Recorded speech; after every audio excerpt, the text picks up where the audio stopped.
রাজনৈতিক সৌহার্দ্যের যে সম্ভাবনা আমরা গত দুটো দিন দেখেছি সেটির মৃত্যু ঘটেছে। আমি জানি না যে এই মৃত্যু কোথায় আমাদের নিয়ে যাবে, কিন্তু খুবই দুর্ভাগ্যজনকভাবে সেটির মৃত্যু ঘটেছে। ঘটনা বলছি, বাংলাদেশের সাবেক প্রধানমন্ত্রী ও বিএনপি চেয়ারপারসন বেগম খালেদা জিয়ার মৃত্যুর কয়েক ঘন্টার মধ্যেই বাংলাদেশের মাননীয় প্রধানমন্ত্রী এবং প্রধানমন্ত্রী পুত্র সজীব ওয়াজেদ জয় দুটি দীর্ঘ শোক বার্তায় তাদের কথা প্রকাশ করেন এবং বেগম খালেদা জিয়ার কথা তারা শ্রদ্ধা ভরে স্মরণ করেন। এমনকি জনাব সজীব ওয়াজেদ জয়ের পোস্টটি ফেক কপিরাইট দিয়ে মুছে দেবার পরেও তিনি আবার সেই একই পোস্ট করেন, অর্থাৎ তিনি এই শোক প্রকাশটা মন থেকেই করেছেন এবং এটিকে ঠেকিয়ে দেবার চেষ্টার পরেও তিনি পুনরায় সে চেষ্টা চালিয়ে গিয়েছেন। কিন্তু আজকে যখন বেগম খালেদা জিয়ার জানাজাটা হলো, তখন আমরা দেখতে পেলাম এই জানাজার মধ্যে বিএনপির অন্যতম গুরুত্বপূর্ণ নেতা, একসময় বাম দল করতেন, নজরুল ইসলাম খান খুবই নোংরা একটি কথা বললেন। তার কথার মূল প্রতিপাদ্য হচ্ছে যে বেগম খালেদা জিয়ার মৃত্যুর দায়ভার নিতে হবে এবং মাননীয় প্রধানমন্ত্রীকে ফেসিস্ট বলে অভিহিত করেছে। এই পুরো ঘটনাটির মধ্য দিয়ে একটি ব্যাপার খুবই পরিষ্কার, সেটি হচ্ছে যে বাংলাদেশ আওয়ামী লীগ যেই সৌহার্দ্য, যে রাজনৈতিক শিষ্টাচার, যে চমৎকার পলিটিক্সের একটি উদাহরণ সামনে নিয়ে এসেছে, যে নজির তৈরি করেছে, সেটিকে সম্পূর্ণভাবে নস্যাৎ করে দেওয়া হলো। এবং এরই মধ্য দিয়ে ধরে নেওয়া যায় যে নজরুল ইসলাম খানের পুরো বক্তব্যটির যেই টোন, সেটি বিএনপির বক্তব্য। আমি নিশ্চিত যে এই বক্তব্য লেখার পর নিশ্চিতভাবে দলীয় যারা গুরুত্বপূর্ণ নেতৃবৃন্দ রয়েছে তাদেরকে দেখানো হয়েছে, তারা অ্যাপ্রুভড করবার পরই এই বক্তব্য নিশ্চয়ই পাঠ হয়েছে। আমি অন্ততপক্ষে সেটিই মনে করি। আমাদের দলীয় নেতাকর্মীদের প্রতি বাংলাদেশ আওয়ামী লীগের পক্ষ থেকে একটা কড়া ইনস্ট্রাকশন ছিল, সেটি হচ্ছে যে বেগম খালেদা জিয়ার এই মৃত্যুকে একটি মৌলিক ব্যথা বা শোকের একটি আবহ হিসেবে দেখা।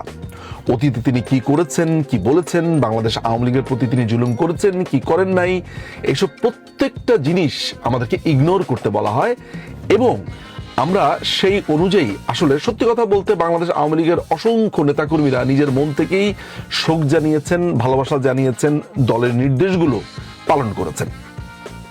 কিন্তু প্রতি উত্তরে আমরা কি দেখলাম? প্রতি উত্তরে আমরা দেখলাম যে বিএনপি এই অবস্থানে গেছে। শুধু বিএনপির এই নেতাই না, বিএনপি ঘেঁষা অনেক লেখক, ব্লগার যারা ভিডিও বানান, লিখেন, বলেন, তাদের মধ্যে একটা অদ্ভুত ব্যাপার লক্ষ্য করেছি, সেটি হচ্ছে বেগম খালেদা জিয়াকে স্মরণ করতে গিয়ে, তার প্রতি শোক জানাতে গিয়ে মাননীয় প্রধানমন্ত্রীর নাম সামনে এনে নোংরামো করছেন। বেগম খালেদা জিয়ার ক্ষেত্রে বলতে গেলে তার সরকারের কৃষিনীতি, পররাষ্ট্রনীতি, অর্থনীতি, সমাজনীতি, তিনি দেশটাকে কিভাবে চালিয়েছেন, এগুলো কি আসলে এককভাবে বলা সম্ভব হয় না? কিংবা বেগম খালেদা জিয়াকে এককভাবে টানা লিখে যাওয়াও কি সম্ভব না? নাকি মাননীয় প্রধানমন্ত্রীকে টেনে নিয়ে না আসলে, সেখানে দু চিমটি, দু ছটাক নোংরামি না করলে বেগম খালেদা জিয়ার প্রশংসা পরিপূর্ণতা পায় না? তাহলে কি আমি বলতে পারি যে বেগম খালেদা জিয়াকে আসলে এককভাবে প্রশংসা করা যায় না বা এককভাবে তাকে নিয়ে বেশিক্ষণ বলা যায় না, সেইখানে যদি একটু নোংরামো না করা যায়? আমি কি এটাও বলতে পারি যে বেগম খালেদা জিয়ার যে আইডেন্টিটি, সেটি পরিপূর্ণতা পায় না মাননীয় প্রধানমন্ত্রী শেখ হাসিনাকে সামনে টেনে না নিয়ে আসলে কিংবা পাশে না বসালে? আলটিমেটলি এই আচরণগুলো তো আমাকে এই চিন্তাগুলো করতে বাধ্য করে।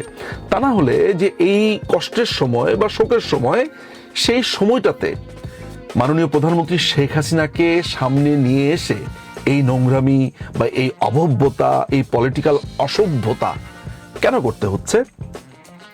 আমরা যদি বলা শুরু করি বিএনপির ক্ষেত্রে বা বেগম খালেদা জিয়ার ক্ষেত্রে হাজার হাজার ইস্যুস নিয়ে আসতে পারবো, যেটা কারোই ভাল লাগবে না এরকম একটা মুহূর্তে। আমরা কি বলেছি যে 21শে অগাস্টে মাননীয় প্রধানমন্ত্রীকে চিরতরে নিঃশেষ করবার দেওয়ার জন্য, তার দুই বোনকে শেষ করে দেওয়ার জন্য চেষ্টা চালানো হয়েছে। 21শে অগাস্টের গ্রেনেড হামলাতে আমাদের 24 জন নেতাকর্মী মারা গেছেন, শত শত মানুষ আজও স্প্লিন্টার তার শরীরে বহন করে ঘুরছে।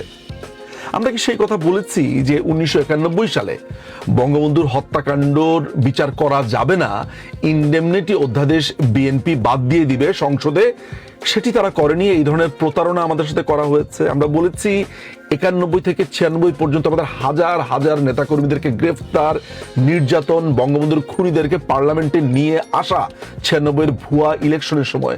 আমরা তো এগুলো নিয়ে আলোচনা করিনি, কারণ আমাদের কাছে মনে হয়েছে যে রাজনৈতিক অসংখ্য ইভেন্ট থাকে, সেটা রাজনৈতিক তর্ক বিতর্ক সভা সমাবেশে এগুলো আমরা বলবো, আরো বলবো। ইতিহাসকে পাঠ করতে গেলে এসব হয়তোবা বলতে হবেই, কিন্তু এমন একটা শোকাতুর পরিবেশে যেখানে অনেক মানুষ জানাজাতে এসেছেন, সেই জায়গাতে বিএনপির এই নোংরামোটা না করলেই কি চলতো না? আওয়ামী লীগ শোক প্রকাশ করে যেই মহানুভবতা কিংবা যেই ভব্যতা বা যে শিষ্টাচারের হাত বাড়িয়ে দিয়েছে, সেটি বিএনপি এক ঝটিকাতেই নষ্ট করে দিল। আমরা অদ্ভুতভাবে এটাও লক্ষ্য করেছি যে বেগম খালেদা জিয়ার কথা বলতে গিয়ে টিভি চ্যানেলগুলো, পুরুষ শাসিত টিভি চ্যানেলগুলো যেরকম হয় যে গৃহিণী থেকে প্রধানমন্ত্রী, ব্যাপারটা এমন যে খালেদা জিয়া গৃহিণী ছিলেন, ওটা তার আসল জায়গা। তিনি কি করে প্রধানমন্ত্রী হলেন গৃহিণী থেকে? কিন্তু একজন পুরুষের ব্যাপারে কোনো টিভি চ্যানেলকে কিন্তু আপনি বলতে শুনবেন না যে লুঙ্গি পরিহিতা থেকে প্যান্ট শার্ট পরে প্রেসিডেন্ট হলেন বা এই টাইপের কিছু, কারণ এগুলো বিস্ময়ের না। পুরুষ শাসিত সমাজ এমন কিছু কন্টেন্টকে আপনার বিস্ময়ের জায়গায় নিয়ে আসে, সেগুলো শুনলে আপনার কাছে অবাকই মনে হবে। সেগুলো নিয়ে আলাপ হচ্ছে না। আলাপ হচ্ছে কি নিয়ে? আলাপ হচ্ছে মাননীয় প্রধানমন্ত্রী শেখ হাসিনাকে নিয়ে। কি করেছেন তিনি? বেগম খালেদা জিয়া আদালতের মাধ্যমে দোষী সাব্যস্ত হয়েছিলেন, সেই দোষী সাব্যস্ত তো শেখ হাসিনা করেননি, মাননীয় প্রধানমন্ত্রী করেননি, আদালত করেছে। এবং সেটার পরে আমাদের ফৌজদারি কার্যবিধির 401 ধারাতে মাননীয় প্রধানমন্ত্রী বদান্যতা দেখিয়েছেন, তাকে ঘরে ফিরিয়ে নিয়ে এসেছেন। তার কনিষ্ঠ সন্তান যখন মারা যান কোকো সাহেব, তখন মাননীয় প্রধানমন্ত্রী দেখতে গেছেন, সমস্ত কিছু ভুলে সেই 21শে আগস্টের গ্রেনেড হামলা সমস্ত কিছু ভুলে তিনি তার বাসাতে গেছেন, দরজা আটকে রাখা হলো।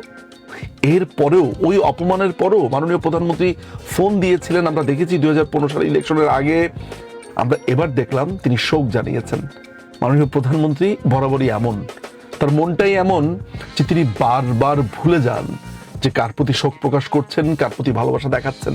আমি নিশ্চিত তিনি ভবিষ্যতেও, এই নজরুল ইসলাম খান যদি কখনো মারা যান এবং মাননীয় প্রধানমন্ত্রী যদি বেঁচে থাকেন, তিনি শোক প্রকাশ করবেন। মাননীয় প্রধানমন্ত্রী আসলে এমনই।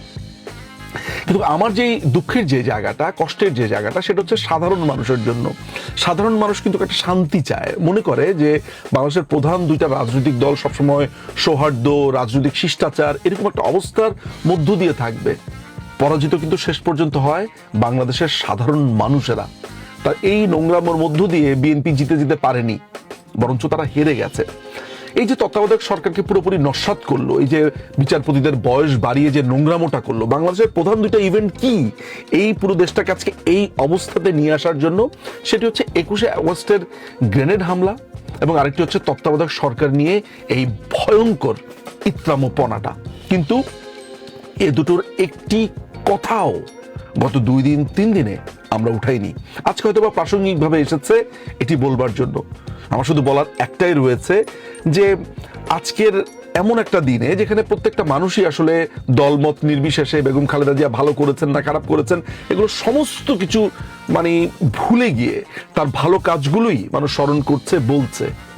এমন একটা জায়গাতে বাংলাদেশ আওয়ামী লীগ যে সৌহার্দ্য রাজনৈতিক শিষ্টাচার দেখিয়েছে, সেই জায়গাতে এসে বিএনপির নজরুল ইসলাম খান তথা বিএনপির এই বার্তা বাংলাদেশের রাজনীতির জন্য একেবারেই ভালো কোনো সংবাদ নয় বা বয়ে আনেনি। পরিতাপ আমার থেকেই যাবে, এবং আমাকে বলতেই হবে, যাদের হয়নি 9-এ তাদের হবেও না 90-এ।